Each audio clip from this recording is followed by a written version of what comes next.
Good afternoon, everyone. Welcome back. Sean Egan, Deputy Director for Labor here in Michigan, Leo, and thank you again for joining us for our webinar series focusing in on workplace mental health. As you all know by now, there's a Q&A box at the top of your screen. You can submit questions at any time during today's presentation. We will get to as many as we can. Often we have several pop in right at the end, so please put them in while we're going. You don't have to wait till the end or anything to add those in. We'll make sure we get to as many as we can. If you haven't already, always make sure that you check out our michigan.gov workplace mental health / workplace mental health page. Sign up for emails there. We got information there. This kind of information will be posted there. All of our webinars are there. And of course, we do email those out afterward as well. Always trying to make sure that working people and employers have the right information about different programs, opportunities, and things impacting our workplaces and how we might be able to address some of those issues. And I keep talking about these sort of three pillars where we're looking at like what the workplace itself might have going on, what's coming into the workplace, and then individual behavioral health support. So today kind of checks two of those pillars to make sure that we're supporting people in our workplaces and recognizing challenges that people bring with them at times. I talk a lot about systems and structures. I think one of the reasons I do that is if you look at our report, you'll see in the data over and over again, a lot of people that could use help are not going to go get it. In fact, the majority of people that could use some kind of support or help may not reach for external resources. And it's important that we set up the right systems to be supportive so that we know we're having a positive impact, even though we might not be able to always measure it. And there are some pretty direct links between chronic stress that happens in our workplaces and poor health outcomes. And it can be one of the issues that we're talking about today. So when we say supportive workplaces, that's definitely a broad statement covering a host of topics. And one of the many issues that we deal with as individuals, employers, and the government are helping people that have fallen on hard times kind of get back to what we would consider sort of equilibrium. And a lot of people are fighting to get ahead, but just can't seem to get that first rung on the ladder. And we want to make sure that we make that rung accessible, available, and we find ways to support people. So one of those many issues are people that are recovering from some form of addiction. And we're dealing with this a lot in construction as it relates to opioids in particular, pain meds, prescribed or sometimes not. And how do you manage that when people get hooked on those things and other potential sources of addiction? And how do we make sure that as they are recovering, our workplaces are set up to maintain that recovery and help people move forward? So we want to help do that, but to help us really do this in Michigan, we're excited to have Nikki Grable today with us to talk about recovery-friendly workplaces. So I'm going to go ahead and kick it over to you, Nikki. And again, please make sure that you put in those questions as we go. Great. Thanks so much, Sean. Really excited to be here. And thanks so much for inviting us to share this program. My name is Nikki Grable. I am a program manager at Michigan Public Health Institute. I'll be sharing some information today, as Sean mentioned, about our Michigan's Recovery Friendly Workplace program that's very new to the state, but definitely not new to the country as a whole. It's growing, and so I'll share a little bit more about that. But I'll talk a little bit about how substance use is impacting the workplace, as well as provide a really quick overview of the program, but I would love to, if this spurs some interest, chat more about it with any of you that might be interested in learning more in the future. So let's see if I can move this forward. Here we go. Okay, so a little bit of history of the program. As I mentioned, it's new for Michigan, but not so new for the country. It was actually, the program we're adopting was actually developed by Governor Sununu in New Hampshire in 2018. He learned, like many other organizations, that there is a lot of individuals in the workplace that are struggling with substance use disorder or who might be in recovery. And he really saw that opportunity to dive into creating a program that would help to support his employees. And they developed a really robust program that we have talked with them several times about trying to bring that to Michigan. And so in 2022, through a SAMHSA SOAR 3 grant through Michigan Department of Health and Human Services, we were able to do so. And we're really excited to be able to bring a program that will help workplaces build those recovery-friendly cultures that promote health and safety and wellness. We really want employers to feel that they can retain their employees by creating this environment. And so I'll talk a little bit more about what that looks like within this program. Overall, and broken down to the most basic elements, the RFW program promotes health and wellness for workplaces and their employees. It empowers workplaces to provide support for their employees in recovery, as well as those impacted by substance use disorder. It might not be an employee who has it, but it might be a family member or a friend. So really providing education so that they can understand what support someone might need. It's challenging the idea that substance use disorder is a moral failing and educating people on the disease itself. And we're encouraging employee retention and productivity in a healthy setting.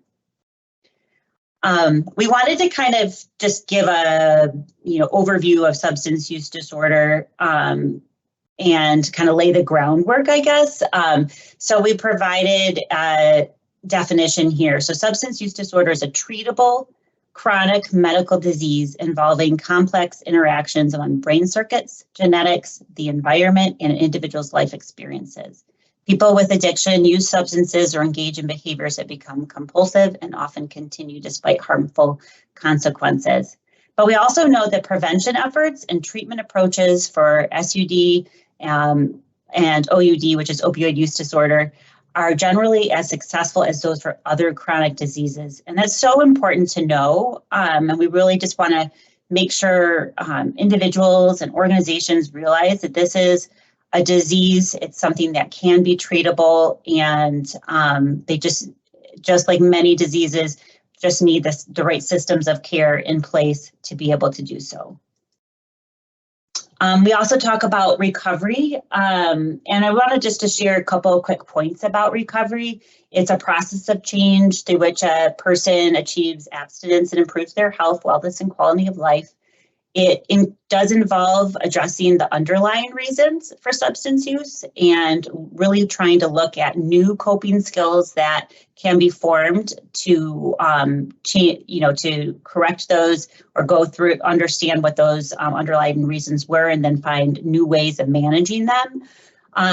Recovery it's a unique journey, so different people will take different paths. And in our trainings that we do provide, we kind of go through all of those so individuals and employers can really understand what that might look like. And also, it is not a one-time event. It's a lifelong process, and it requires commitment and a lot of effort. But those commitments and efforts really, for those who are in recovery, really demonstrate what a person in recovery brings to the work setting. By having gone through these challenges, individuals who are in recovery bring a lot of absolutely fantastic qualities to the workplace that most employers would generally like to see. So we kind of keep that in mind as we think about that retention piece as well. I mentioned that we wanted to kind of share how it's impacting the workplace. In this green box over here, this is a pretty staggering statistic. Almost 49 million people aged 12 or older are struggling with a substance use disorder. From, I think it was in 2020 pre-COVID, it was about half that. And so it's a really staggering amount of folks that are trying to work through this challenge. In the workplace, we see that in 2021, 27 million Americans 18 and older were working full-time. And then we also have to consider that 7 in 10 adults who had a substance use disorder consider themselves to be in recovery already. And then substance use disorder cost the state of Michigan $113 billion in 2019, and that's related to productivity loss and healthcare costs. So it's a very costly, unfortunate disease, but it is something that through education and providing the right resources that are available, we can really make a change in these numbers. And Sean mentioned early on kind of that there are certain industries that have a higher propensity of having substance use disorder. And so we see that in this graphic, and this is from 2017. The details for this is national, it's not just Michigan. So it's hard to find a lot of this information, but we look back at kind of some of the different substances and how much is being used in the different construction that's up there. Restaurants and those types of industries really have a challenge that they're trying to work through. And so there's a great opportunity to try to help folks in these professions and all professions really by educating and providing resources. So kind of diving a little bit more into the program itself and how the Recovery Friendly Workplace program is trying to help is acknowledging the needs of employees who may be impacted by substance misuse or the process of recovery. We really are trying to provide that supportive work environment through education, where we have trainings that I'll dive into in a little bit of what that looks like and how we can educate our employers and offering support. So really resources. It's hard to navigate the system for anyone who has tried. It's really difficult to try to find help when you need it.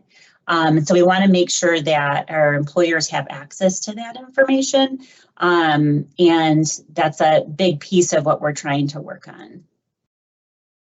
And kind of why is this important? You know, there's benefits for both employer and the employee. Obviously, improved health and wellness for both is huge. Employee retention and productivity, building that positive workplace culture and training for the staff. And for the employee, having that reduced stigma and improving communication by opening the doors, that does create that positive environment and helps them with their job satisfaction and wanting to stay in a job that they know that they feel is supportive to their needs. So I'm going to dive in a little bit into the program details and what this looks like. So generally, if somebody is interested in becoming a recovery-friendly workplace, we ask them to visit our website and submit a letter of interest. So that's step one, so that we know that someone is interested in going forward. And then we'll generally, depending on you know, if they want more information or where they're at in the process. Some folks are recovery friendly already, and some even will say, I don't know how I got here or how we got here, but we are, but we just want to know a little bit more. So we'll share details about that with them, how we can get them involved. Or some might be starting at ground zero and just know that they need to take a step in this direction. And so we'll set up meetings to kind of share what this program might look like for them. But we want to make sure that the senior management and human resources personnel receive an orientation so everyone's on the same page. We really encourage our employers to share that they're going down this path so that their employees can understand that they're really trying to work on this and taking steps to move forward. So we ask our employers to make a written declaration and let their teams know. And then the slide after this, I'll share what the trainings are, but there's a set of 3 trainings that we're trying to get our employers to participate in. We want to make sure the staff have received any company alcohol, tobacco, and drug policies. Some employers have them, but their employees don't even know what it is, we're finding. So it's important that everyone's kind of on the same page as we're diving into this process, and also looking at possibilities of revising them to open up doors for, you know, how can we make it more friendly? So we'll talk more about that in some of our trainings. We want to make sure that the staff have access to annual trainings on substance abuse, behavioral health, and what addiction looks like for everyone. So we want to try to see if we can help with that aspect. And then connecting to local recovery support organizations, and then they become designated. So we'll share a little bit more about what that means. But the training I mentioned, so the 3 that I know that there's 4 boxes, but the 3 top, like the 2, the understanding substance use, accessing resources, and navigating substance use disorder, all are for your management and HR staff. So they understand what it looks like for their organization and understands what substance use disorder is, what is recovery, what are those different paths that someone might take, and then what supports would they need and those different paths. What resources are available in their community. We've been partnering with recovery community organizations who provide a lot of great opportunities for those who are in recovery and helping to sustain them with peer recovery coaches. So we want to make sure we're connecting folks with those organizations. There's also, we're doing Narcan training, or also known as naloxone, which is super important for many employers to understand, and connecting them with naloxone boxes if they're interested. And then navigating substance use disorder, opioid use disorder concerns, and building that supportive workplace. So how do you set this up internally? And then that final box with the Just 5 training, we've partnered with Shatterproof, and the Just 5 trainings are 5-minute trainings that can be sent out to employees that really talk about what substance use disorder is, what recovery is, how you can help someone if you know someone is struggling, but they're super fast 5-minute videos, which are great to be able to share with employees. And then we talk about working on workplace policies and also developing an RFW task force. So maybe you'll have someone internal who really wants to spearhead this and create a group that really is trying to tackle this, whether it's in prevention, hosting drug take-back days, or educating parents on what they should be looking for, to make sure their families are safe. It could be on bringing in meetings with recovery community organizations, bringing in a peer coach once a week. We have some organizations that are doing that because they're a larger organization. They recognize that they have a need and they're fulfilling it by partnering with organizations who can bring those coaches out to their facilities. So there's a lot of great opportunities here that we're really trying to just talk with employers what's possible for them. So as a participant, this is no cost. This, like I mentioned, this is a grant-funded opportunity. There is no cost to receive these trainings and to be connected with those resources. As I mentioned, we'll connect you with those trainings and the resources that we can provide to both the employers and their employees. As we're partnering with Michigan Department of Health and Human Services, they will be recognized as a recovery-friendly workplace. We'll advertise the organizations on a job board that we are creating. So we're hoping to connect folks that are looking for jobs with places that will help them sustain their recovery. So even connecting with, potentially colleges, with organizations internally as they're leaving colleges, is there an opportunity for them to find jobs? Or is there somebody who's looking for a job who's in recovery, but know that this particular industry may not be right for them, or it is a good industry that they, for instance, like in the restaurant industry, that there's many great chefs, for instance, that may not want to work in an industry that is been known to have challenges in this space. So they're not, able to fulfill a passion of their own. So how can we connect them with an organization or a restaurant that is recovery friendly so they understand the needs of those employees? It's things like that. We really want to connect people to good workplaces that are really trying to support their employees. And obviously having continued access to a recovery-friendly advisor. That's our team, it's our recovery community organizations that we're partnering with, so they have continued support services. Just want to talk about a couple of misconceptions about the program. RFW is not about identifying people who are struggling. If we want to create a space where people who are struggling can feel supported, even if they never tell anyone. Again, it's not about people in recovery feeling the need to share that they are in recovery, but if they can always feel that we want to set up an environment where they can, if they feel supported and they want to, because often that encourages other folks to come forward, but they don't need to, and we're not asking our employers to, try to find that information out. And then it does not mean that a company does not need to have a zero tolerance policy or that they cannot have a substance-free workplace. This is creating recovery-friendly workplaces, not drug-friendly workplaces. Everyone continues to need to have policies that are in place for safety. And on our website, we also have a lot of resources. This is just a quick snapshot of some general statewide resources that can be found on our website. And we have some extensive lists as well that can be linked to there. And that's just the beginning. So this is a QR code. This is a link to our page.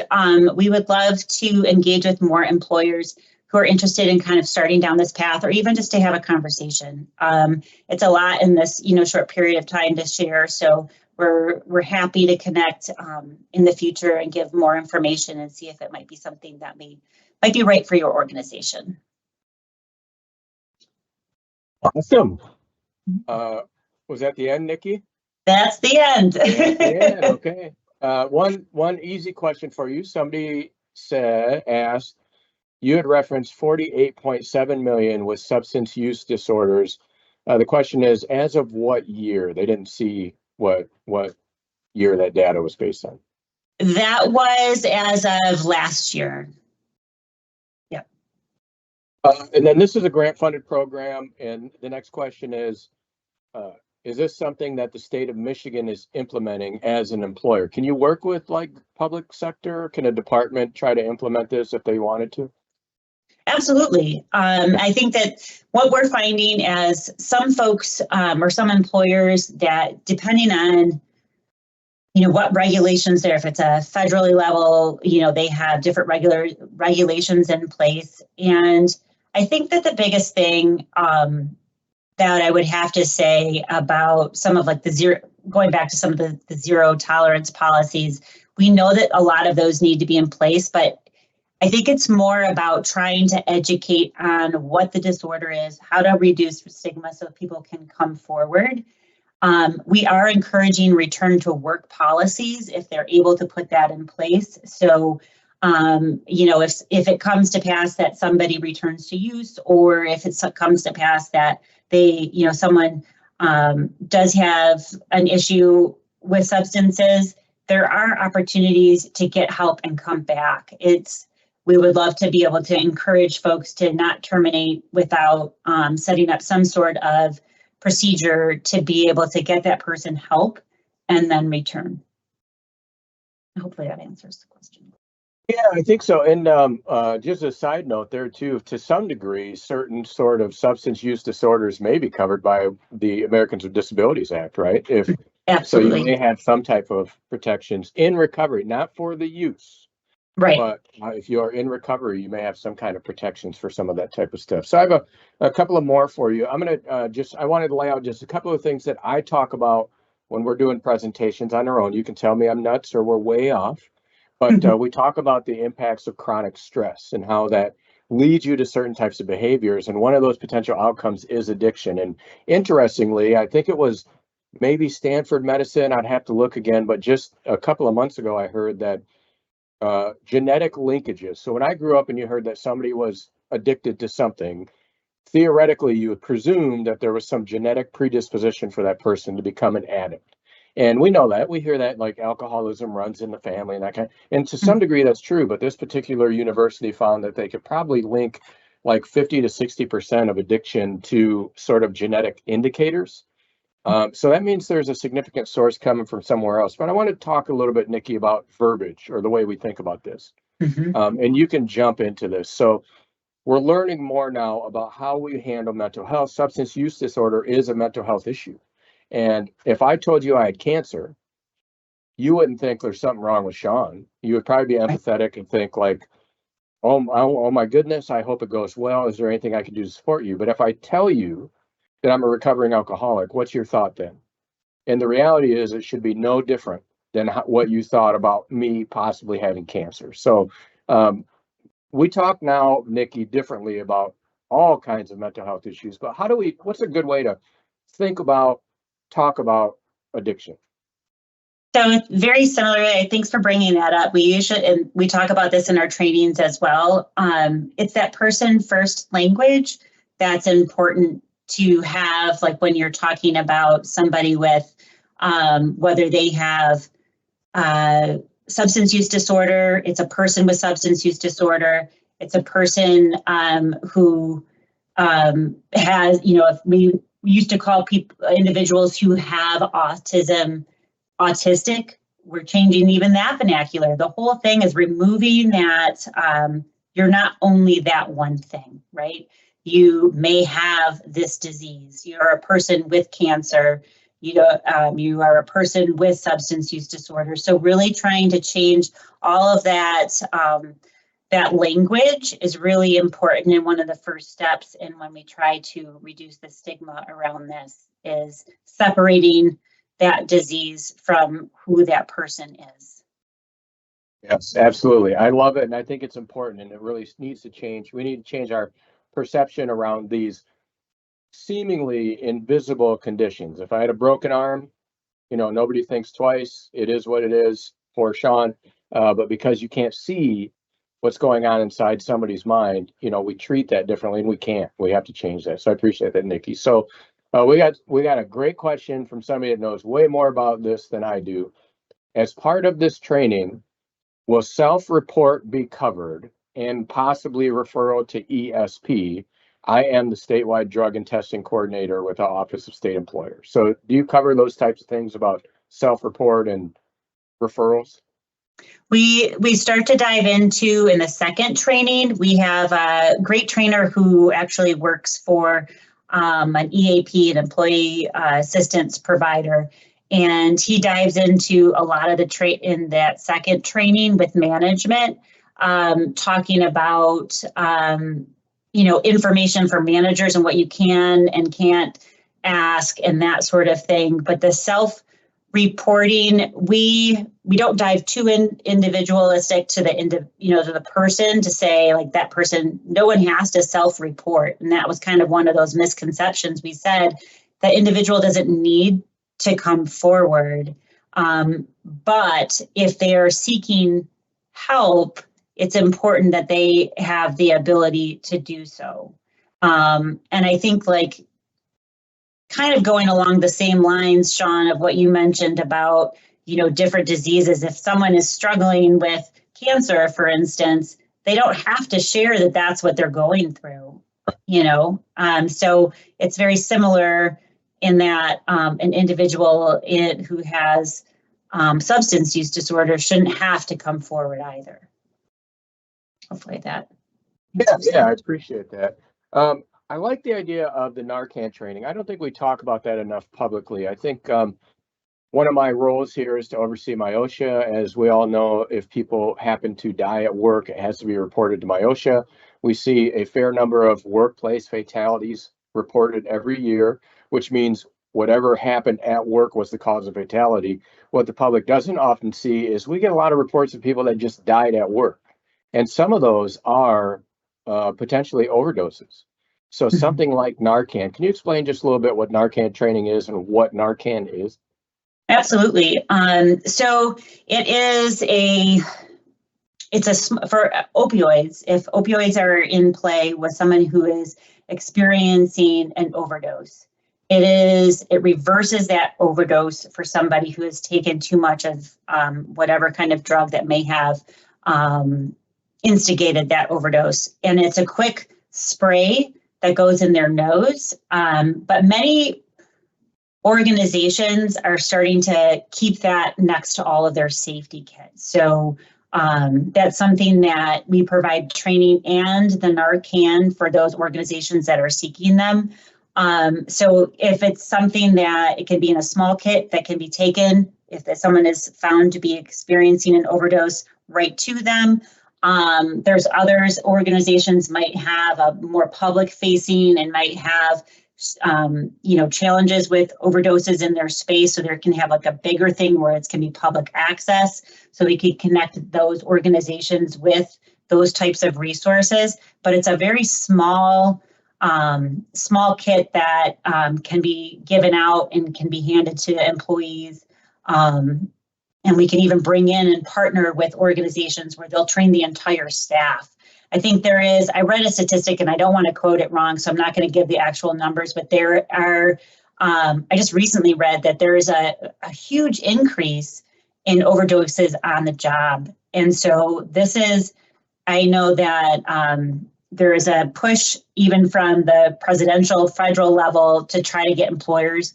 And I can, Sean, I can even send you that link afterwards to include in follow-up, really trying to encourage employers to start providing Narcan. Yeah, I think last note or last sort of question too is when we hear substance use disorders, we hear opioid use. I think a lot of us jump to this conclusion that this is abusing illegal substances. Opioids often are prescribed substances that may be misused. Right. So when we're talking about Narcan or in the construction industry, I talked about opioids, often that's prescribed medication, but it may be taken in excessive amounts. So something like a Narcan can literally save a life pretty quickly. So, and I don't believe, I mean, you provide it, so that's really, really cheap.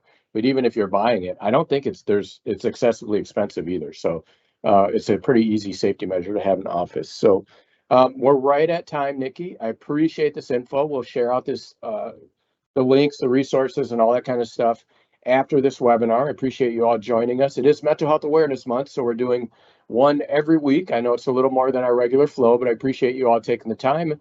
I hope you found it helpful. Nikki, thanks for the work that you're doing for recovery-friendly workplaces, and we'll see you in about a week.